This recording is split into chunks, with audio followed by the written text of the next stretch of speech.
Snow was already sweeping across large portions of the country as a powerful cold front pushed east, setting the stage for the first nor'easter of the La Niña winter season and creating dangerous conditions from the Midwest to New England. This system carved out a snowy path stretching more than 1,500 miles from Missouri through Maine, leaving 8 states with more than half a foot of accumulation and triggering widespread travel disruptions, both on the ground and in the air.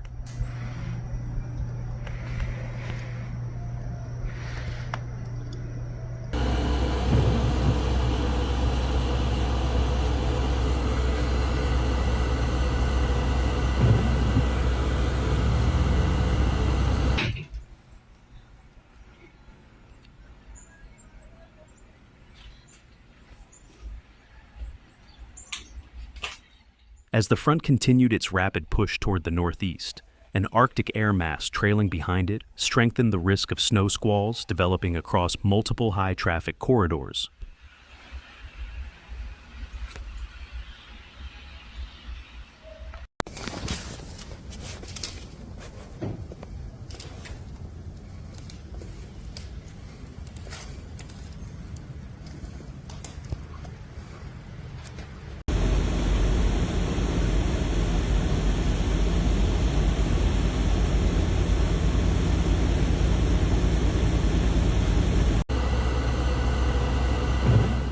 Beginning Wednesday, an area of low pressure settled over Hudson Bay, while a long, cold front extended across the upper Midwest and into the high plains.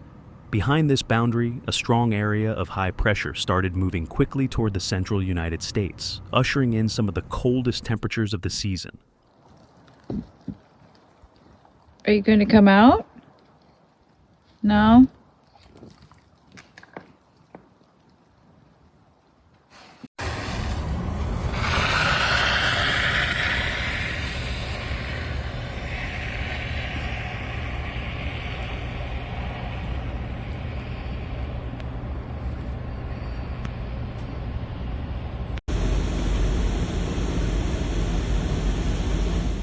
This combination of deepening cold air and increasing moisture created an ideal setup for fast-developing, short-lived bursts of intense snow. Light snowfall was already falling in northern Minnesota, Wisconsin, and Michigan, and although initial squall potential was low, forecasters warned that strong wind gusts moving through interstates 94, 35, and 75 would make travel hazardous even in lighter snow bands.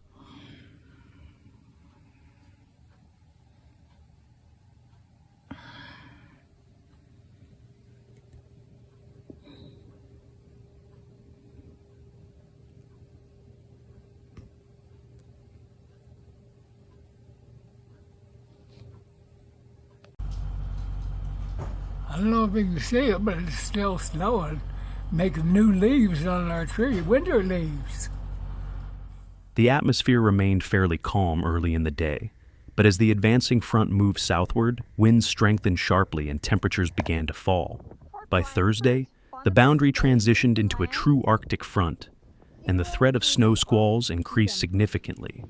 These bursts of snow, combined with powerful winds, created conditions ripe for sudden whiteouts, capable of reducing visibility to near zero within moments. Whiteout conditions became increasingly likely along interstates 90, 81, and 80, where the combination of cold, wind, and moisture targeted the Great Lakes region and later the interior Northeast.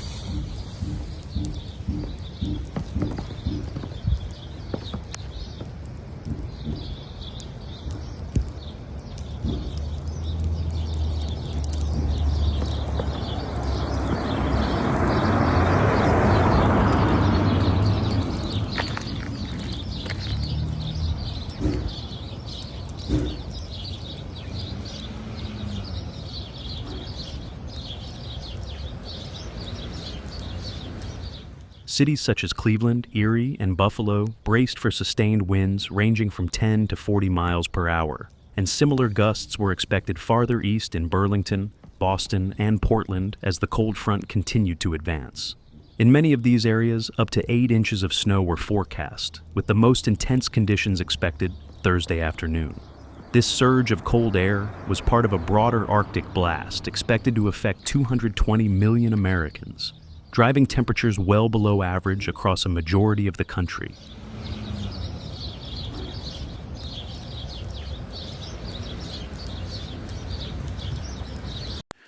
The morning after the snowstorm.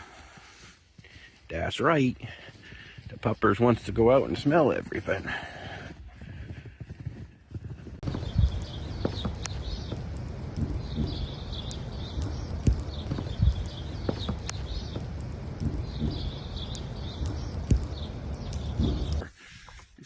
The impact on travel was widespread. Nearly 7,000 flights across the United States were delayed on Tuesday, and almost 250 more were canceled entirely as snow, ice, and rain created hazardous conditions at major airports. On highways, wrecks mounted quickly. Yeah. Last night I had my car sitting up in here, and I wonder why. That's the one we want. I didn't bring my snow brush.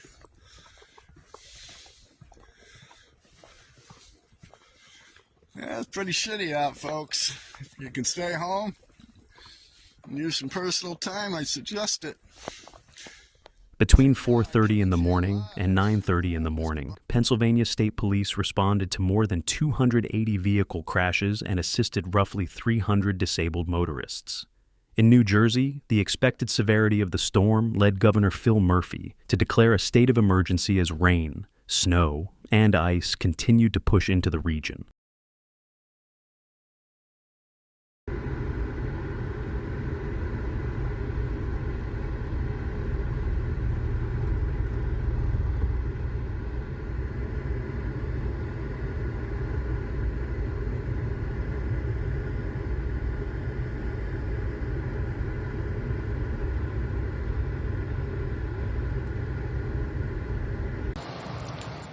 The rain-snow line played a major role in determining impacts for millions of drivers.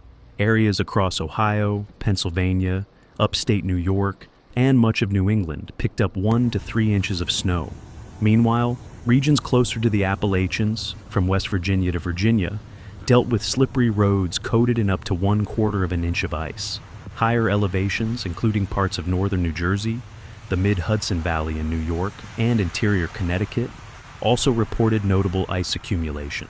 As the storm continued its path toward the northeast, communities across the Great Lakes and New England prepared for intensifying winds, rapidly changing visibility, and dangerous bursts of snow capable of overwhelming roads with little warning. With more Arctic air pouring southward and squalls developing along the advancing front, the next 24 to 48 hours remain critical for anyone traveling through the region.